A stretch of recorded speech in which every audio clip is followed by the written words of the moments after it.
عورتوں کو بھی میں یہ تنبیہ کرتا ہوں، کیوں تمہیں پردے کا حکم دیا گیا؟ تم کھلے بدن سے باہر آتی ہو، اگرچہ تمہارے دل میں خرابی کا ارادہ نہیں، برائی کا ارادہ نہیں، لیکن جو باہر عیاش لوگوں کی نظریں ہوتی ہیں، ہماری آنکھ میں ایک سیال مادہ ہوتا ہے۔ حضرات اہل سنت السلام علیکم ورحمۃ اللہ وبرکاتہ۔ میں ہوں آپ کا میزبان اسرار قادری اور آپ دیکھ رہے اسرار قادری نیٹ ورک کے پلیٹ فارم سے۔ ناظرین اکرام، دین اسلام ایک ایسا مذہب ہے جو کہ ہمیں کسی موڑ پر بھی اکیلا نہیں چھوڑا ہے۔ اللہ پاک نے ہر ایک موڑ پہ ہمیں بتایا ہے کہ ہمیں زندگی کس طرح گزارنا چاہیے۔ ناظرین اکرام، آج کے موضوع ہے نا کہ جب ہمیں کسی کے گھر پہ جانا ہو تو ہمیں کس طرح اس کے گھر پہ جانے کے لیے اجازت لینا چاہیے اور کیسے کسی سے ملاقات کرنا چاہیے۔ یقیناً اسی کے بارے میں آج یہ بیان سنتے ہیں۔ آپ حضرات اس بیان کو ایک بار ضرور سنیں۔ ناظرین اکرام، دین اسلام ایک ایسا سچا مذہب ہے کہ ہمیں ہر ایک موڑ پر اللہ پاک نے بتایا ہے کہ ہمیں زندگی گزارنے کا صحیح طریقہ کیا ہے۔ تو آئے حضرات اس بیان کو شروع کرتے ہیں۔ آپ حضرات بیان کو سماعت فرمائیں۔ اردو مولا فرماتا ہے، یا ایھا الذین آمنوا لا تدخلوا بیوتا غیر بیوتکم حتی تستأنسوا۔ اے ایمان والو، کسی کے بھی گھر میں داخل ہو، تمہارا چھوڑ کر کہ کسی کے بھی گھر میں، اس وقت تک اندر نہ جاؤ جب تک اجازت نہ لے لو۔ وَتُسَلِّمُوا عَلَىٰ أَهْلِهَا، پہلے ان کو سلام کرو گھر والوں۔ دیکھو میرا رب یہ طریقے بھی سکھا رہا ہے گھر جانے کے، اور اللہ تعالیٰ یہ فرماتا ہے فَإِن لَمْ تَجِدُوا فِيهَا أَحَدًا فَلَا تَدْخُلُوهَا، اگر گھر میں کوئی نہیں ہے تو اندر جانا بھی مت، حَتَّى يُؤْذَنَ لَكُمْ، جب تک تم کو اجازت نہ دی جائے۔ دروازہ کھلا ہے تو گھسے چلے جاؤ، منع ہے کسی کے بھی گھر میں۔ اور اللہ فرماتا وَإِن قِيلَ لَكُمُ ارْجِعُوا فَارْجِعُوا، اور اگر اندر سے کہا جائے کوئی نہیں ہے لوٹ جاؤ، تو تمہارے حق میں یہی بہتر ہے کہ پلٹ آؤ، لوٹ آؤ۔ اب حدیث پاک میں سنیے، گھر میں جانے کے آداب بھی فرمائے حضور نے۔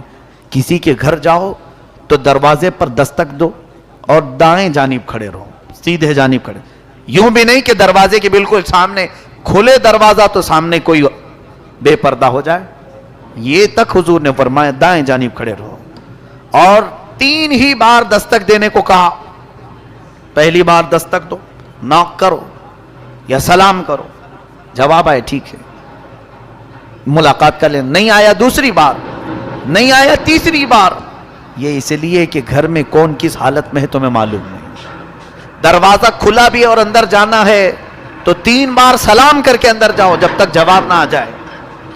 یہ شریعت کے احکام ہیں دیکھو۔ اور حضور صلی اللہ علیہ وسلم نے فرمایا 3 بار میں بھی اگر جواب نہیں آیا تو پلٹ جاؤ، زبردستی جھانکا جھانکی کر کے ادھر ادھر تلاشی نہ کرو، جستجو جاسوسی کرنے کے لیے آپ کو نہیں رکھا گیا ہے کہ اندر کون ہے کہاں ہے، کسی کی آواز نہیں آ رہی، پلٹ جاؤ، ورنہ پھر تمہارے لیے اللہ تبارک و تعالیٰ کی طرف سے وعید بھی ہے۔ اللہ فرماتا ہے کسی بھی مومن کے گھر میں بے اجازت داخلہ ممنوع۔ اور حدیث میں ہے یہ جو ہم گھروں کے سامنے سے گزرتے ہیں، فرمایا اگر تم کسی کے گھر میں نظر ڈالتے ہو، عورتیں بے پردہ ہوں، اندر یعنی پردہ نہیں تھا اور گھر کے اندر تم نے جھانکا، حضور فرماتے ہیں میں گھر والے کو اجازت دیتا ہوں پتھر اٹھائے اور اس کی آنکھ کو پھوڑ دے، کہ قیامت میں اس سے پوچھ بھی نہیں ہوگی۔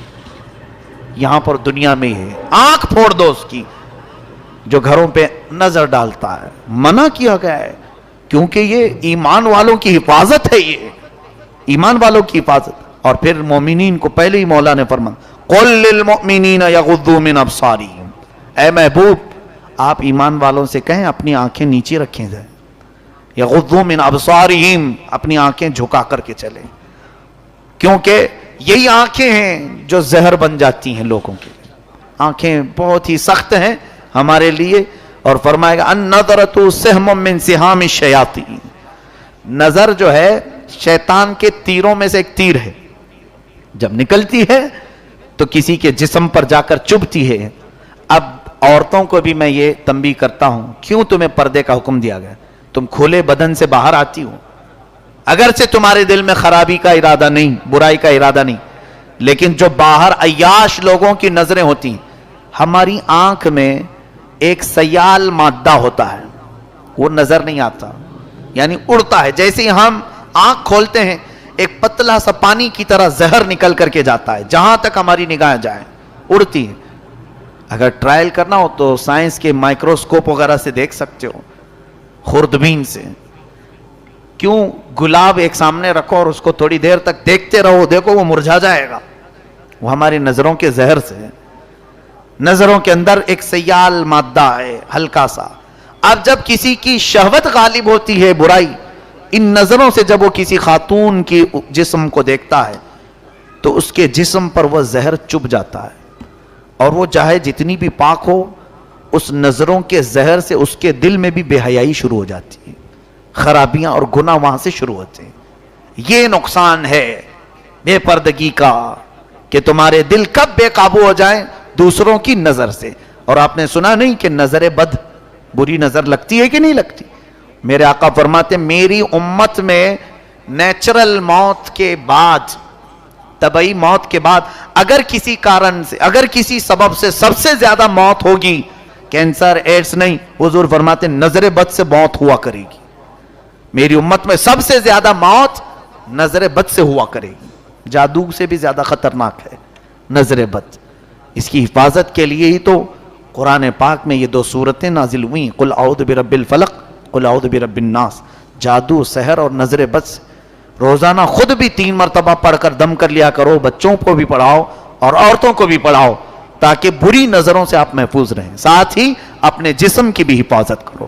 اللہ تعالی ہم سب کو شریعت کاملہ پر عمل کی توفیق عطا فرمائے اور ہم سب کو بے حیائی اور برائیوں سے محفوظ فرمائے۔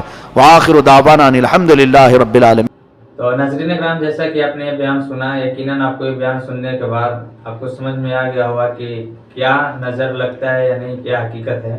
تو حضرات، اگر بیان اچھا لگا ہوگا تو ویڈیو کو لائک کر دیجئے گا، چینل پہ پہلی مرتبہ آئے ہوں گے تو چینل کو سبسکرائب کیجئے اور بیل آئیکن کو پریس کیجئے گا۔ بس اب اتنا ہے، اب نیکسٹ ویڈیو کے ساتھ۔ السلام علیکم ورحمۃ اللہ وبرکاتہ۔